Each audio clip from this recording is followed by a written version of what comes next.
dan saudara semua, kami dari kelompok 5B akan mempresentasikan hasil diskusi kami mengenai surat Efesus.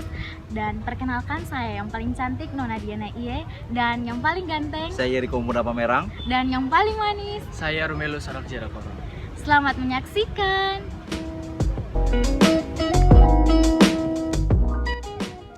Baik Mama dan saudara-saudari sekalian, mari kita langsung masuk pada bagian yang pertama, yakni pendahuluan. Penulisan paper dengan judul Teologi Surat Efesus ini hendak membahas mengenai keseluruhan surat Efesus yang ditulis oleh Rasul Paulus dengan tujuan untuk memenuhi tugas teologi Perjanjian Baru. Dalam penyusunan paper ini, kelompok menyadari bahwa proses pengkajian dan penulisan bukanlah suatu hal yang mudah, tetapi kelompok berusaha untuk menyelesaikannya tepat pada waktu yang telah ditentukan.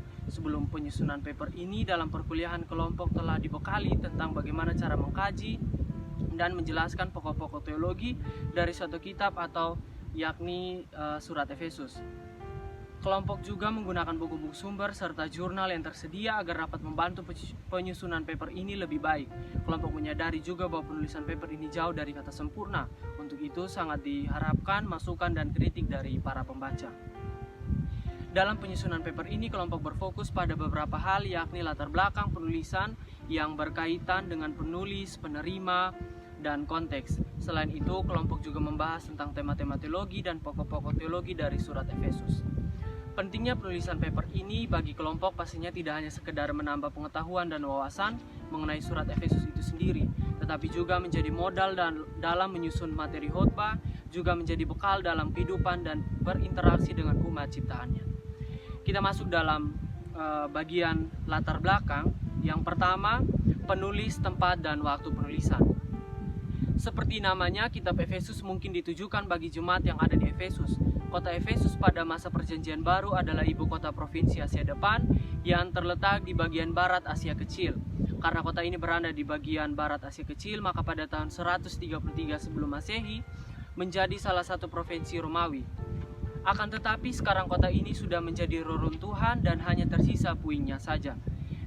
Disebut mungkin karena walaupun kebanyakan naskah, tulisan tangan, dan semua terjemahan PB yang mula-mula mengandung di Efesus dalam Efesus 1 ayat 1, namun dalam Kodeks Vatikanus dan Kodeks Sinaiticus dari abad 4 Masehi, revisi naskah kursif 424, naskah kursif 1739, dan papirus 46 yang tariknya kira-kira 200 Masehi tidak mengandung kedua kata itu.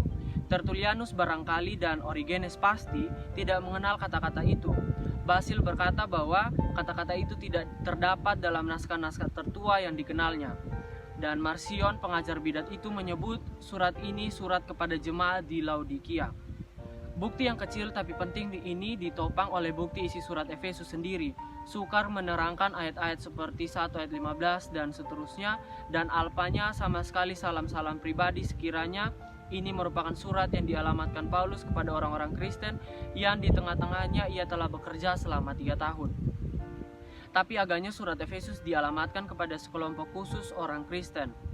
Namun dari keseluruhan keraguan itu, tafsiran yang paling mungkin dari semua bukti ini ialah bahwa surat ini dikirim kepada sekelompok gereja di provinsi Asia, yang diantaranya Efesuslah yang terbesar pada saat itu. Atau sebuah tembusan dikirim kepada setiap gereja secara bergantian, dan nama gereja itu disisipkan sebagai si alamat waktu membacanya. Atau mungkin ada beberapa tembusan dengan bermacam-macam alamat. Sangat mungkin juga, walau sama sekali tidak pasti, bahwa surat Efesus adalah surat yang dimaksud dalam Kolose 4 ayat 16 sebagai yang datang dari Laodikia. Secara tradisional surat ini diterima sebagai surat yang ditulis oleh Paulus, karena dalam surat ini penulis memperkenalkan diri sebagai Paulus. Paulus menulis surat itu ketika ia sedang berada di dalam penjara. Maka surat ini dikelompokkan bersama surat Filipi dan Filemon sebagai surat dari penjara. Tidak ada orang lain yang menulis surat ini kecuali Paulus. Surat ini dianggap sebagai surat edaran kepada jemaat secara umum. Atas dasar keterangan itu, maka dari abad kedua sampai awal abad ke-18 surat Efesus diterima sebagai surat yang ditulis oleh Paulus. Seperti yang telah dijelaskan bahwa kitab ini juga termasuk dalam surat edaran, karena dalam Kolose 4 ayat 16 Paulus menghendaki agar jemaat-jemaat tersebut melakukan tukar-menukar surat-suratnya. Itulah sebabnya tidak ada kata-kata salam di sana seperti dalam surat-surat Paulus lainnya. Akan tetapi pada pertengahan abad ke-18, keraguan terhadap keaslian surat Efesus sebagai tulisan Paulus semakin kuat. Karena pembahasannya jauh lebih tenang dan teratur, karena tulisan Paulus dianggap tidak jauh dari kontroversi dan tidak perlu daya hayal yang kuat guna membayangkan pembelaan yang sengit, dan kelihatannya dikembangkan terlepas dari keterlibatan langsung dengan lawan-lawan atau malahan pembacaan khusus. Ada 4 alasan yang diberikan oleh John Train, yaitu dilihat dari bahasa, gaya bahasa, surat Kolose, dan teologi. Ada juga alasan dikemukakan oleh Dr. Benjamin Samuel Hack, antara lain yang pertama dari segi bahasa. Ada sejumlah kata yang biasanya digunakan oleh Paulus dalam surat-suratnya, tetapi tidak ada di dalam surat Efesus, misalnya kata enotes, lalu kosmokator, dan mesotoikan.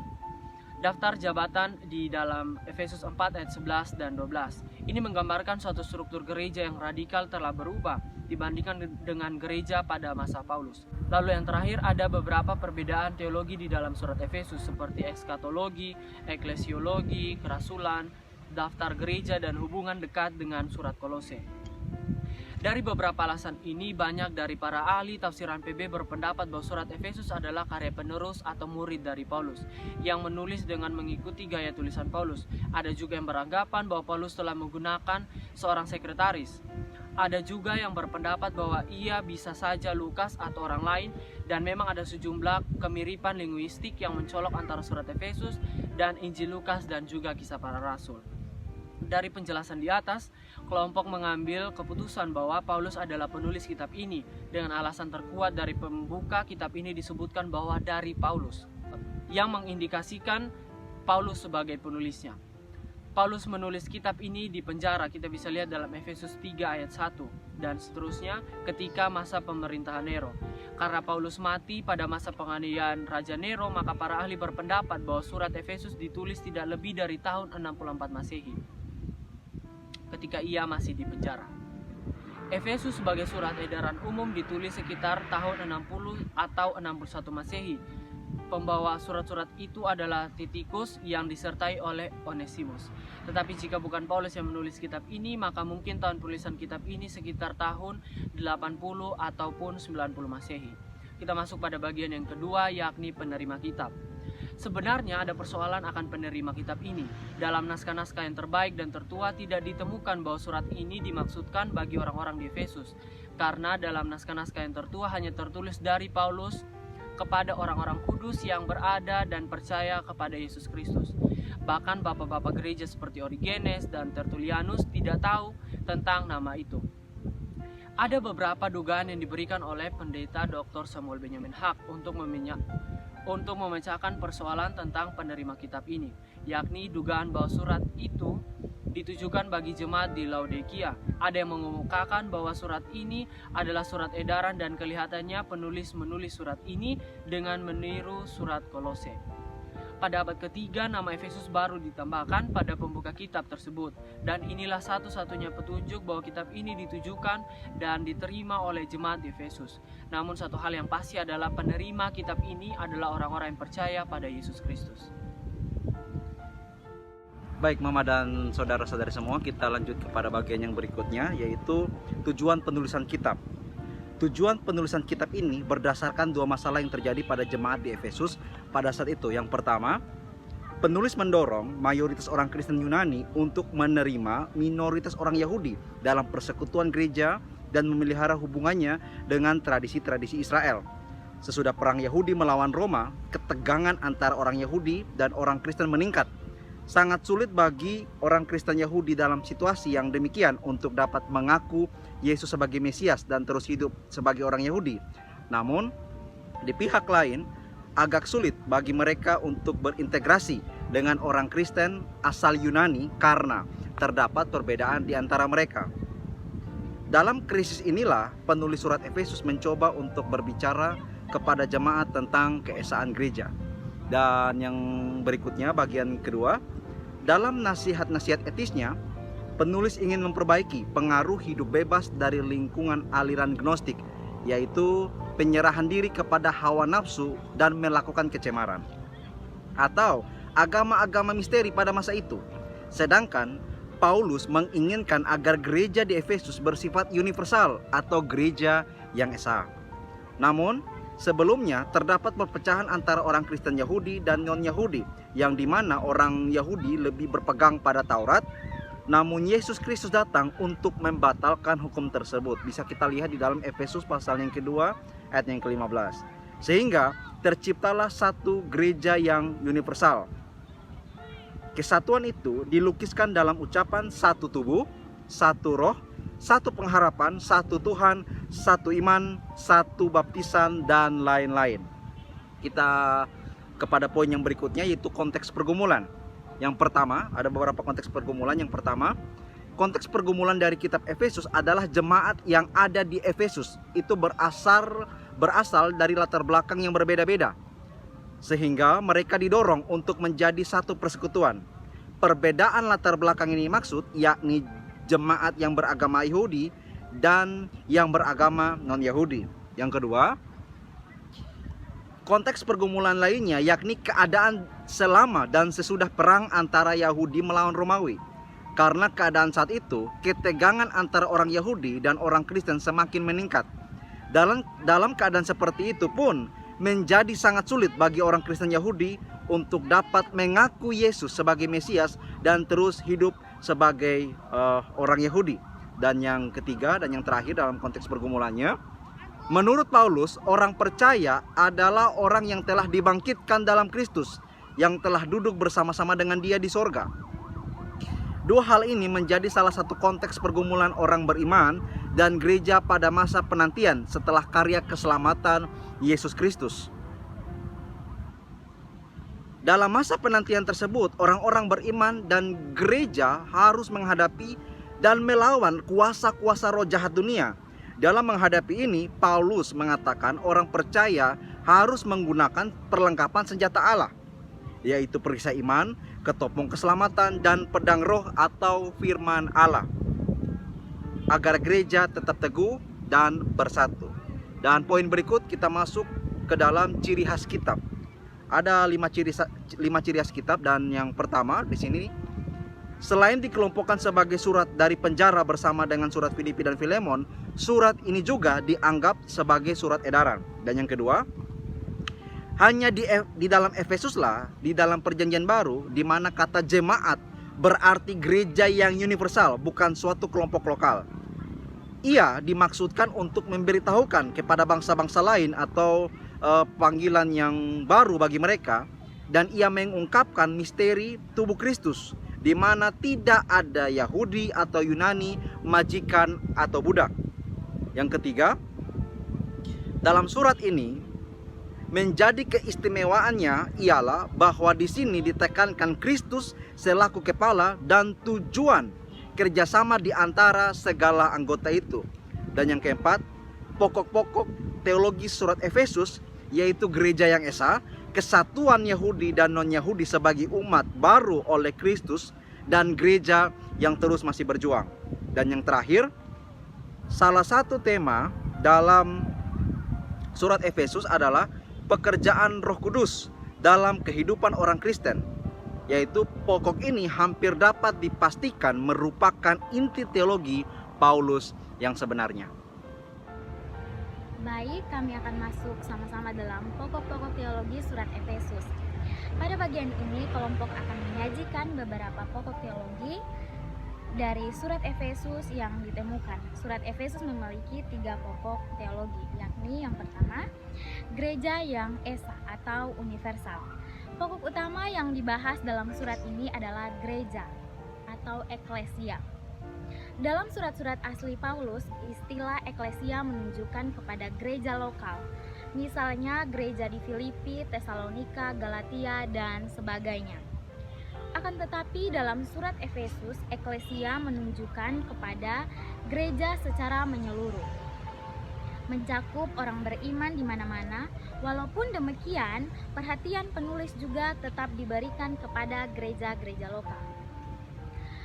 Gereja yang dilukiskan dalam surat Efesus memiliki cakupan melampaui segala batas suku, ras, dan sebagainya. Gereja ini bersifat universal atau gereja yang esa. Menurut surat Efesus, keesaan gereja itu terletak pada maksud atau rencana Allah. Rencana Allah itu telah ada sebelum Ia menciptakan alam semesta. Oleh karena itu, Paulus dapat mengatakan bahwa pemilihan umatnya itu terjadi sebelum dunia diciptakan. Kematiannya di kayu salib telah menghapus dosa manusia. Ia memperdamaikan orang Yahudi dengan orang bukan Yahudi dengan membatalkan hukum Taurat, dan juga mendamaikan mereka dengan dirinya sehingga terciptalah suatu umat baru, yaitu gereja. Ada 3 gambaran utama yang dipergunakan oleh penulis surat ini untuk melukiskan gereja yang esa itu. Yang pertama, gereja yang esa itu dilukiskan sebagai tubuh Kristus. Paulus menggunakan gambaran ini dalam surat Roma dan 1 Korintus untuk melukiskan kepelbagian karunia di dalam gereja, yang semuanya itu digunakan untuk kepentingan tubuh yang satu itu. Mereka yang bekerja di dalam gereja memiliki hubungan yang saling menopang satu dengan yang lain. Gagasan ini tetap dipertahankan dalam surat Efesus. Penulis surat ini memakai gagasan tentang gereja sebagai tubuh untuk membangun hubungan antara orang Kristen asal Yahudi dengan orang Kristen non-Yahudi. Unsur yang mendapat tekanan kuat dalam gereja yang universal ini adalah hubungan antara Kristus dan gereja. Unsur ini telah ada dalam 1 Korintus 12 ayat 12, kemudian dikembangkan dalam surat Kolose, di mana Kristus dinyatakan sebagai kepala tubuh atau soma, yaitu gereja. Sebagai kepala, Kristus memberikan kemampuan bagi gereja untuk bertumbuh. Pertumbuhan itu terjadi melalui pemberian karunia-karunia kepada gereja yang difungsikan dalam pelayanan gereja. Pertumbuhan yang dimaksudkan oleh Paulus bukan hanya mencakup jumlah, tetapi terutama kedewasaan dalam iman. Yang kedua, dalam Efesus 2 ayat 19-22, eklesia digambarkan sebagai satu bangunan atau lebih tepat sebagai bait Allah. Dalam tulisan Qumran, gambaran tentang bangunan melukiskan komunitas keagamaan dan digunakan juga oleh Paulus dalam 1 Korintus 3 ayat 16. Dalam bait Allah ini, Allah berdiam di dalam roh. Semua bagian dalam bangunan ini memiliki fungsinya masing-masing. Ada rasul, nabi, pemberita Injil, gembala, dan pengajar. Yang ketiga, gereja digambarkan sebagai pengantin perempuan. Gambaran ini memiliki akar dalam Perjanjian Lama, di mana Allah dilukiskan sebagai suami dan Israel sebagai istrinya. Namun demikian, dalam Perjanjian Lama, gambaran ini melukiskan ketidaksetiaan Israel kepada Allah. Sedangkan dalam surat Efesus, gambaran ini melukiskan Kristus sebagai kepala dari gereja, di mana Ia ada bersama dengan gereja. Kristus dan gereja tetap dibedakan, sama seperti suami dan istri adalah orang yang berbeda. Jadi, pemersatu gereja itu adalah Kristus. Ia yang mempersatukan gereja, baik dari latar belakang Helenis maupun Yahudi.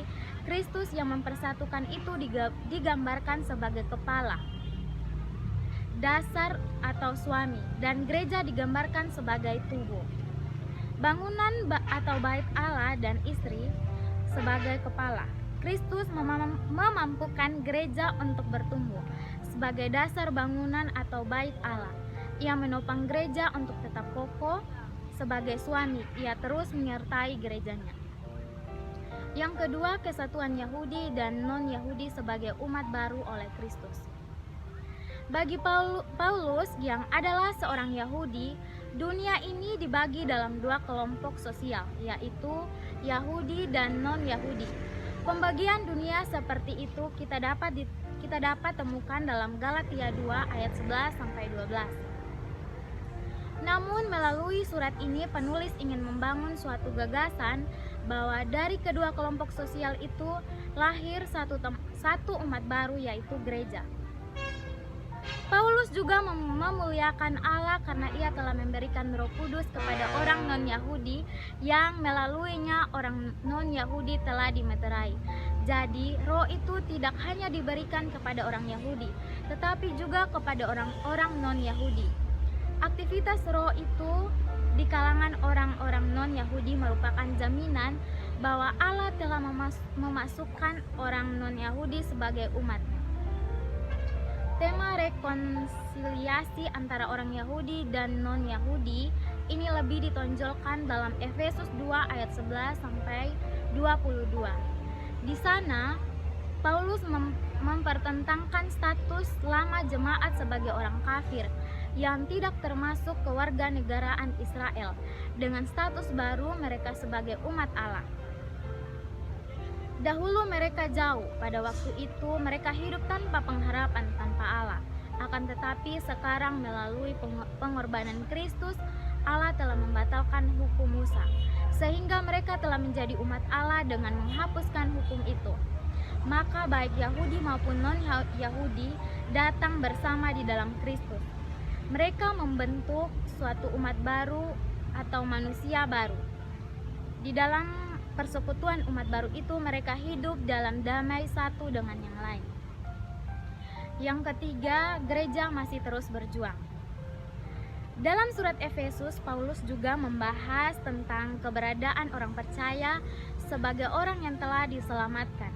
Menurut Paulus, orang beriman telah dibangkitkan bersama dengan Kristus dan sekarang duduk dengan Dia di sorga. Ini adalah tujuan orang beriman. Dalam perkataan lain, mereka telah memperoleh kemenangan oleh kematian dan kebangkitan Kristus. Namun, sebelum mencapai pemenuhan itu, kuasa-kuasa dunia dan roh-roh di udara masih menyatakan perang terhadap gereja. Oleh karena itu, di dalam masa penantian itu, gereja masih terus harus berjuang melawan kuasa-kuasa jahat dan roh-roh di udara tersebut. Dalam perjuangan itu, gereja harus memakai seluruh perlengkapan senjata Allah, yaitu perisai iman, ketopong keselamatan, dan pedang roh atau firman Allah. Ini adalah satu-satunya senjata yang gereja pakai dalam upaya untuk menghadapi kuasa-kuasa yang berusaha menghancurkan gereja. Allah telah memberikan kemenangan itu kepada gereja. Oleh karena itu, Paulus menasihati gereja agar berdiri teguh dan bersatu. Karena dengan demikian gereja akan memproklamasikan kepada kuasa-kuasa itu bahwa di dalam kematian dan kebangkitan Kristus, Allah telah menaklukkan segala kuasa itu. Memang gereja akan mengalami suatu masa perjuangan yang sulit. Tetapi kemenangan itu telah dijamin oleh Kristus melalui kematiannya dan kebangkitannya. Jadi pada satu pihak, surat ini menekankan keselamatan yang dialami oleh gereja dan masa kini sebagai suatu jaminan masa depan. Akan tetapi pada pihak lain, surat ini juga menegaskan bahwa gereja masih terus berjuang menyongsong masa depan itu. Bagian implikasi berdasarkan pokok-pokok teologi surat Efesus yang telah dijabarkan oleh kelompok di atas, maka kelompok memilih salah satu pokok teologi surat Efesus, yaitu gereja masih terus berjuang, yang sesuai dengan implikasi yang kelompok angkat di masa kini. Dengan menghubungkan dengan konteks masa kini, kelompok mengangkat judul implikasi gereja yang berjuang melihat perkembangan iptek sebagai pemberian Allah. Penjelasan dari pokok teologis ini menjelaskan mengenai nasihat Paulus tentang penderitaan yang dialami oleh gereja dan gereja yang terus berjuang menghadapi kuasa-kuasa jahat yang berusaha menghancurkan gereja di tengah-tengah penderitaan pada waktu itu. Paulus menekankan bahwa orang yang beriman kepada Yesus telah dibangkitkan bersama dengan Kristus. Namun sebelum pemenuhan itu, kuasa-kuasa dunia dan roh-roh di udara masih menyatakan perang terhadap gereja. Untuk itu pada masa itu, bahkan sampai masa kini sekalipun, gereja masih harus terus berjuang melawan kuasa-kuasa jahat dan roh-roh di udara. Hal ini mengarahkan kita kepada persoalan eksternal yang terjadi di dalam gereja masa kini dengan perkembangan iptek. Iptek merupakan akronim dari ilmu pengetahuan dan teknologi yang kerap digunakan saat membahas mengenai perkembangan teknologi atau adanya perkembangan suatu disiplin ilmu.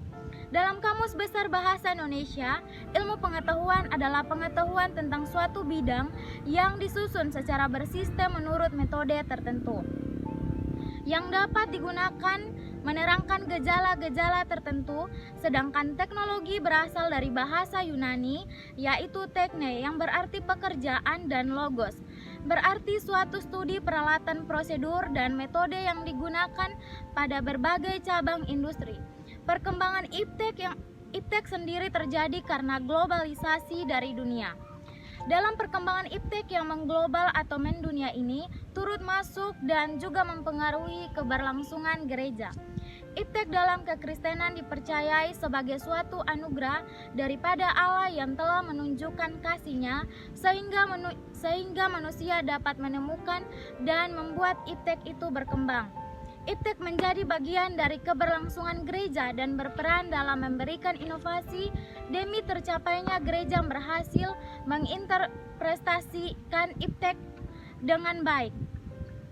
Contohnya, dengan perkembangan iptek, gereja dapat menggunakannya sebagai media untuk memberitakan firman Tuhan dengan lebih luas dan menjangkau seluruh dunia. Karena kita tahu bahwa semua orang menggunakan hasil dari perkembangan iptek, yaitu handphone, laptop, dan media sosial dan lain-lain. Teknologi memungkinkan anggota jemaat untuk meningkatkan kualitas pengalaman pemuridan mereka di gereja. Dan tentu semua ini hanyalah sarana untuk meningkatkan kualitas dan aksesibilitas pemuridan masa kini. Perhatian utama yang senantiasa menjadi awasan adalah bahwa seluk-beluk teknologi komunikasi digital ini bukanlah tujuan utama, melainkan sekedar untuk memungkinkan panggilan gereja dan konteks berteologi di era teknologi digital ini. Namun di sisi lain, iptek disalahgunakan untuk kepentingan pribadi. Tujuan dari iptek telah diputar arahnya, contohnya untuk mencari keuntungan dan popularitas. Iptek yang seharusnya fokusnya kepada Allah tetapi diputar arahnya, bahkan manusia terlalu terobsesi dengan iptek itu sendiri, akhirnya membuat manusia dikontrol oleh iptek yang seharusnya manusialah yang mengontrol iptek itu. Kelompok percaya bahwa iptek yang adalah anugerah Allah ketika sudah mulai salah digunakan dan arah fokusnya sudah berubah, maka kuasa-kuasa jahat daripada iblis sudah mengambil alih perkembangan iptek. Itulah mengapa saat ini kita melihat jemaat saat ini sudah mulai dikontrol oleh perkembangan iptek, lebih spesifiknya menggunakan handphone dan media sosial. Kedua hal ini baik adanya, namun kita menyadari seringkali kita telah dikontrol bahkan diperbudak oleh HP dan media sosial. Kita lihat dalam jemaat terkadang ketika ada dalam ibadah, jemaat membawa HP sudah mulai lupa untuk membawa Alkitab. Alhasil ketika sedang beribadah, jemaat sering terganggu dengan pesan atau notifikasi yang masuk lewat HP. Mereka tidak lagi fokus dengan ibadah atau firman yang disampaikan, mereka sudah mulai asik untuk membuka pesan yang masuk. Atau hal lain yang ditemukan yakni jemaat terkhususnya pemuda saat ini memiliki screen time atau waktu bermain HP dan bermedia sosial lebih banyak daripada reading Bible time atau waktu membaca Alkitab. Bahkan ada sebutan bagi generasi masa kini, yakni generasi tunduk. Karena apapun yang terjadi, mereka harus tunduk melihat HP mereka. Dalam hal ini, gereja harus dengan bijak mengambil peran sebagai penata layanan yang cakap demi terlaksananya pemberitaan amanat agung di era digital. Jika gereja adalah wujud nyata tangan Allah bagi mereka yang menyalahgunakan iptek, maka gereja juga akan menggunakan kehadirannya di era digital ini sebagai kesempatan untuk menuntaskan misinya. Sebagaimana salah satu gagasan Dulles, jika panggilan gereja menekankan pembentukan komunitas Kristen, maka kehadiran media sosial akan menjadi objek pelayanan yang semakin penting untuk memelihara koneksi komunalnya. Pemberitaan firman akan selalu menjadi pusat panggilan gereja, dan kehadiran latte media sekalipun akan berkolaborasi dengan media yang lebih tua sebagai alat kerigmatis yang tetap efektif. Gereja abad ini memang menghadapi banyak sekali tantangan unik, termasuk cara berkomunikasi, menyebarkan informasi, dan membangun hubungan baru. Namun pada intinya pertanyaan-pertanyaan penting tetap tidak berubah, bahkan jika harus ditafsirkan dan dimediasi teknologi digital terbarukan. Paulus juga menekankan dalam surat Efesus agar gereja dan perjuangannya melawan kuasa-kuasa jahat harus diperlengkapi dengan memakai seluruh perlengkapan senjata Allah, yaitu perisai iman, ketopong keselamatan, dan pedang roh atau firman Allah. Seperti dalam penjelasan sebelumnya bahwa iptek sudah mulai disalahgunakan oleh sebagian orang untuk kepentingan pribadi, bahkan sampai diperbudak oleh iptek itu sendiri. Maka di sini gereja harus diperlengkapi dengan perlengkapan senjata Allah, yakni perisai iman, ketopong keselamatan, dan pedang roh atau firman Allah. Ini sejalan dengan apa yang dikatakan oleh pemazmur dalam Mazmur 119 ayat 9, dengan apakah seorang muda mempertahankan kelakuannya bersih? Dengan menjaganya sesuai dengan firman-Mu. Ini artinya bahwa ketika kita sebagai gereja harus menggunakan dan memberdayakan iptek sebagaimana seharusnya dengan berlandaskan pada firman Tuhan, agar dengan demikian kita dapat membandingkan manakah perkembangan yang baik dan tidak, dan dari perkembangan itu manakah kebiasaan yang baik dan yang tidak. Untuk itu, dalam konteks gereja yang masih berjuang, gereja harus menyadari akan adanya kuasa-kuasa roh yang terus melawan dan merongrong masuk di dalam gereja. Salah satunya dengan adanya perkembangan iptek yang baik adanya, namun disalahgunakan oleh oknum-oknum yang tidak bertanggung jawab, sehingga menimbulkan kebiasaan yang tidak baik juga. Untuk itu gereja harus hadir menampilkan dirinya dengan diperlengkapi senjata Allah agar dapat memiliki integritas di tengah dunia yang semakin jahat. Gereja harus memberikan contoh yang baik dalam menggunakan iptek agar kebiasaan yang baik timbul dalam jemaat dan menggunakan iptek sejalan dengan apa yang dikehendaki oleh Allah, dengan berlandaskan pada satu kepercayaan bahwa keselamatan telah kita semua terima, dan dengan keyakinan bahwa iptek adalah anugerah Allah. Kita sebagai gereja harus menggunakan dan memanfaatkan sebagaimana mestinya sebagai bentuk ucapan syukur kepada Allah Sang Pencipta. Baik Mama dan saudara-saudari sekalian, kita akan masuk pada bagian yang terakhir, yakni penutup. Berdasarkan pengkajian yang dilakukan oleh kelompok terhadap surat Efesus, maka kelompok akhirnya dapat mengetahui siapa penulis dengan penjelasan lebih detail mengenai kepenulisan surat Efesus, seperti kapan dan di mana ditulisnya surat Efesus. Selain itu, kelompok pun dapat mengetahui konteks dari penerima dengan konteks yang digumuli oleh penerima, juga tujuan serta ciri khas dari surat Efesus. Dengan pokok-pokok teologi yang ditemukan oleh kelompok, yakni gereja yang esa, kesatuan Yahudi dan non-Yahudi sebagai umat baru oleh Kristus, dan yang terakhir, gereja masih terus berjuang. Dari pokok-pokok teologi yang ditemukan kelompok, akhirnya kelompok dapat membangun suatu implikasi yang juga melihat kondisi pada masa kini dengan judul implikasi yang kami ambil, yakni gereja yang berjuang melihat perkembangan iptek sebagai pemberian Allah. Bagian akhir dari penyusunan paper ini, kelompok ingin memberikan pesan bahwa iptek yang adalah pemberian Allah haruslah dipakai dan dimanfaatkan sebagaimana mestinya, sebagai bentuk ucapan syukur dari karya yang telah Allah genapi di dalam Yesus Kristus. Iptek harus digunakan untuk membantu mereka mengerti tentang Allah dan memiliki fokus untuk memuliakan Allah. Dengan demikian, gereja harus hadir untuk menyatakan kebenaran dan diperlengkapi dengan senjata-senjata Allah, agar gereja tidak larut dalam arus globalisasi dan perkembangan iptek itu sendiri. Tetapi gereja terus berjuang menyampaikan firman kebenarannya dengan mempergunakan pemberian Allah, yakni iptek.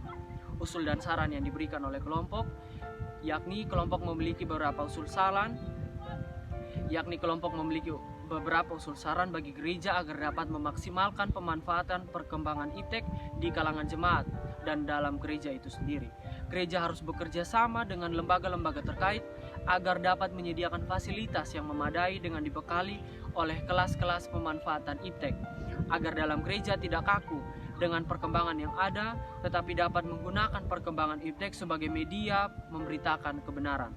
Para pemimpin gereja juga harus terbuka dan harus mampu menyesuaikan diri dengan perkembangan yang ada, dengan menggunakan media sosial seperti TikTok, IG, FB, dan berbagai macam sosial media agar dapat menjangkau setiap jemaat yang ada. Baik Mama dan saudara-saudari semua, demikianlah hasil presentasi kami. Semoga bermanfaat. Terima kasih dan Tuhan Yesus memberkati.